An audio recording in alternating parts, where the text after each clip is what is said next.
Et un focus aujourd'hui sur ce qu'on appelle déjà la boussole environnementale de l'Union européenne. On dit boussole car la taxonomie verte a pour ambition d'identifier les activités économiques durables sur le plan environnemental, bien sûr, et de guider donc les investissements privés pour parvenir à la neutralité climatique. Ça, c'est l'objectif ultime de l'UE d'ici 2050. Depuis sa création en 2018, elle évolue, cette taxonomie. Nous faisons le point et le bilan sur les nouveaux volets de cette taxonomie verte européenne avec notre invitée aujourd'hui, Anne-Catherine Husson-Traoré, directrice générale de Novetic. Novetic, un média spécialisé dans la finance durable. Bonjour. Bonjour. Merci beaucoup Anne-Catherine Husson-Traoré de nous accompagner aujourd'hui. Est-ce que vous pouvez nous expliquer, nous réexpliquer très rapidement l'objectif de cette classification, de ce classement? Alors, ce qu'il faut avoir en tête surtout, c'est que l'Europe s'est dotée en 2019 d'un Green Deal, c'est-à-dire d'une vraie boussole, non seulement sur le climat, mais aussi de transformation de l'ensemble de son économie, le transport, l'agriculture, l'alimentation, etc., etc. Donc, du coup, la question, c'est que cette transformation, elle est assez radicale, et donc elle suppose qu'au sein de l'Europe, on ait une définition commune de ce qui est une activité compatible avec les objectifs qui sont décrits dans le Green Deal. Et ce référentiel, c'est la taxonomie. Alors ça, c'est sur le papier. Et en théorie, on voit que tout ça est radieux, on a un cap, il est vert, on n'a qu'à y aller. Évidemment, c'est beaucoup plus compliqué que ça, pour une raison assez simple, c'est qu'il faut déjà accepter que l'économie européenne telle qu'elle est, le scénario business as usual, il n'est absolument pas respectueux de la taxonomie. Et donc, aujourd'hui, la bataille incroyable qui se joue depuis 2018, depuis que l'idée a été posée sur la table par la Commission européenne, c'est quand on aura ce référentiel qui est basé sur la science, tous les lobbies de la Terre se déchaînent pour que ce Quand on l'aura, c'est-à-dire qu'on ne l'a pas encore? Alors, on a des bouts. C'est-à-dire que depuis 2021, on a le bout climat, qui a 2 volets, un adaptation et un réduction des émissions de CO2. Et donc là, pour illustrer le genre de bataille de lobby qu'il peut y avoir, au départ, ces activités étaient forcément bénéfiques pour le climat, donc excluaient forcément toute énergie fossile. Il y a une fantastique bataille, en particulier entre l'Allemagne et la France, chacun ayant obtenu gain de cause. La France a obtenu que le nucléaire, à certaines conditions, soit intégré comme une énergie de transition. Et l'Allemagne a obtenu que ce soit le gaz. Alors là, on était avant la guerre en Ukraine. Juste avant. Mais puisqu'on était début 2022. Ce qui est intéressant à avoir en tête, c'est qu'aujourd'hui, les critères très exigeants de gaz, aucun énergéticien européen ne reporte installer des centrales à gaz. C'est Nicolas Redon, qui est un chercheur de Novetic, qui a examiné ça attentivement. Aucun n'est aligné pour l'instant sur la taxonomie. Donc ce qu'il faut avoir en tête, c'est qu'aujourd'hui, les projets actuels en Europe de centrales à gaz ne sont pas alignés sur ce qui est théoriquement nécessaire pour atteindre le Green Deal. Donc là, il y a un premier warning assez inquiétant. Parce que, expliquez-nous concrètement quels sont les critères qui font qu'une entreprise aggrave ou non alors le changement climatique sur ce qu'on sait déjà, justement. En fait, pour faire très simple, pour essayer de faire très simple, l'idée c'est qu'aujourd'hui, pour une entreprise, on a à la fois ce qu'elle fait aujourd'hui. Puisque vous parliez d'entreprise de transition tout à l'heure. Alors, on a ce qu'elle fait aujourd'hui, son type d'activité, et puis surtout ce dans quoi elle investit pour faire demain et après-demain. Et donc, il y a 3 types d'activités. Il y a les activités qui sont par nature compatibles avec l'objectif de la taxonomie, par exemple le climat. Les énergies renouvelables sont réputées a priori favorables. Elles ont le label vert de la taxonomie Sauf que européenne. Il faut d'une part qu'elles respectent un autre principe qui est de ne pas, faisons très simple, un panneau solaire qui pollue quand il est fabriqué, qui n'est pas recyclé ni quoi que ce soit, il n'est pas forcément bon pour la transition. Donc du coup, il faut qu'il soit bien conçu d'une certaine façon et qu'il y ait une éco-conception globale, on va dire. Ça, c'est un premier sujet. Et par ailleurs, il faut aussi qu'il respecte les droits humains. Donc si le panneau en question est fabriqué par des Ouïghours à l'autre bout de la Terre, là, on n'est pas non plus aligné. Donc il y a la construction de toute une remise en cause, finalement, d'un certain modèle économique. Et j'allais dire presque ce qui est plus important, c'est que pour reporter ces activités alignées sur la taxonomie, il faut d'une part dire où on en est aujourd'hui, et en général on est à 0, 1% maximum, mais surtout comment ces CAPEX, comment ces investissements, eux, vont dans le bon sens. Et donc quand je vous disais, il n'y a pas d'énergéticien qui reporte, investir maintenant dans des centrales qui soient compatibles avec l'objectif du Green Deal. Donc ça, c'est un point d'inquiétude.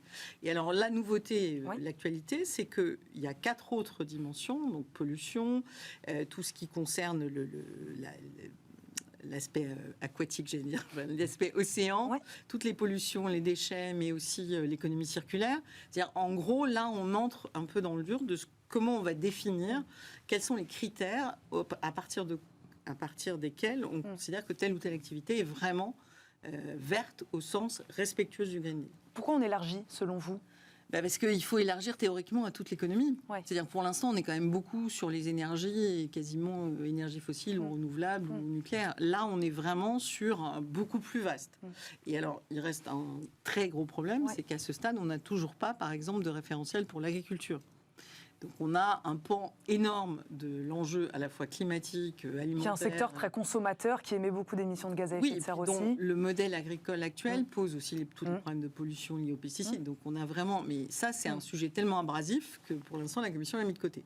Alors l'autre sujet qui fait vraiment polémique, c'est que depuis début mai, donc il y a un certain nombre d'activités. Vous faisiez allusion au fait que certaines activités considérées comme polluantes sont toujours éligibles.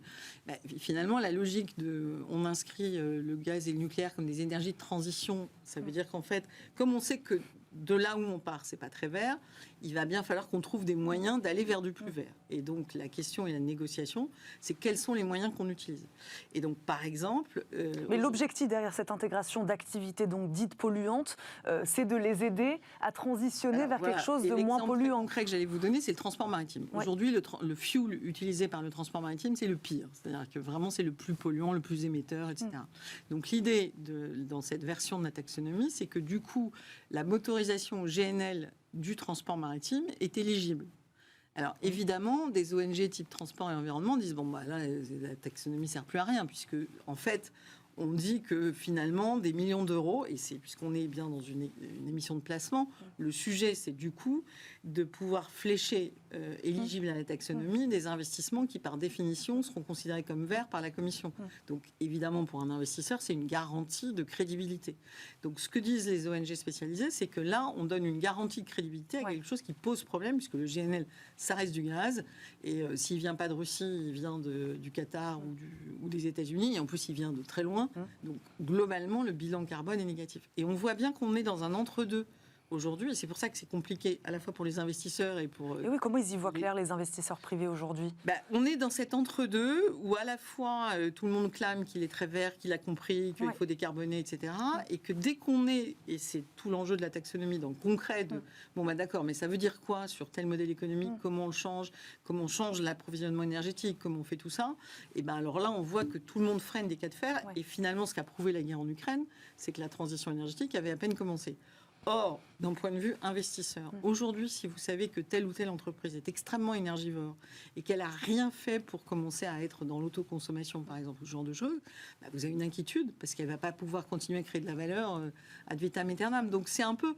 Aujourd'hui, on a des warnings verts, ou plutôt marrons d'ailleurs, qui s'inscrivent en creux et qui sont, quand on est un investisseur de moyen-long terme, à regarder attentivement parce qu'en fait, là, on assiste, on l'a bien vu dans le textile, mais c'est valable dans plein d'autres secteurs, à vraiment des menaces et des risques qui deviennent très concrets et qui vont avoir des impacts colossaux sur les résultats et sur les performances des entreprises. Et donc c'est pour ça que c'est intéressant à regarder comme indicateur, de voir aussi comment les entreprises se positionnent, c'est-à-dire qu'est-ce qu'elles disent, puisqu'aujourd'hui elles doivent... Qui contrôle justement, qui reste attentif à un potentiel greenwashing aussi ? Alors, ce qui est intéressant, c'est que la régulation est complexe, technique, etc., mais tous les régulateurs s'en occupent, à la fois les régulateurs financiers, il y a aussi tout un travail de normalisation en cours, que ce soit côté européen ou américain. Donc petit à petit, on a quand même une espèce de standardisation de la donnée. Puis objectivement, on sait quels vont être les problèmes. Aujourd'hui, on a compris qu'il y avait des problèmes d'eau partout. Alors, les problèmes d'eau, certes, on parle beaucoup des piscines, mais en fait, le vrai enjeu, c'est tous les process industriels qui ont besoin d'eau. Ça peut être les verres de lunettes, les microprocesseurs, Coca-Cola, Nestlé, toutes ces entreprises ont aujourd'hui un problème d'eau. Donc, du coup, c'est pour ça que ces critères environnementaux ne sont pas à dissocier d'une analyse fondamentale d'une entreprise, puisque c'est vraiment regarder ce qui pèse sur elle et comment elle communique sur la façon dont elle va transformer son business model ou pas. Bon, donc Anne-Catherine Husson-Traoré, où est-ce qu'on en est aujourd'hui ? Quelles sont les prochaines étapes Quand est-ce que ce sera un peu plus clair pour tout le monde, tout ça? Il y a plusieurs choses en plus, il y a plusieurs choses en négociation, puisqu'il y a d'une part donc ces volets de la taxonomie. Ces nouveaux volets, ils sont 4, hein, c'est ça? Voilà, ils sont au nombre de 4, et il y a eu une première consultation qui est terminée. Donc, normalement, d'ici la fin de l'année, on devrait avoir les actes délégués, puisque, par exemple, la taxonomie, sur l'aspect climat, ça a duré des mois. Et au 1er janvier 2022, on a eu, du coup, le cadre de régulation.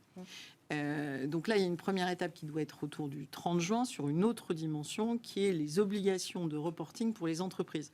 Puisque la taxonomie concerne à la fois les acteurs financiers et les entreprises aussi. Donc théoriquement, quand tout ça aura fini de se déployer, c'est-à-dire plutôt 2024-2025, on devrait avoir une lecture plus claire de où en est l'économie européenne, quelle est sa part verte, vraiment verte, vers quelle est sa trajectoire. Et le risque à ce stade, c'est qu'on ait une vague idée qu'on ait un pourcentage vert encore très faible.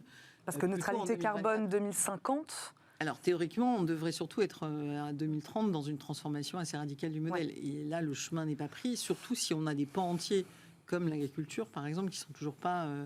Il y a une résistance phénoménale. Hein. Il y a un pays, qui est les Pays-Bas en l'occurrence, qui est vraiment en train de transformer son économie, son agriculture, et il y a une résistance absolument phénoménale des agriculteurs. Donc, c'est pas gagné.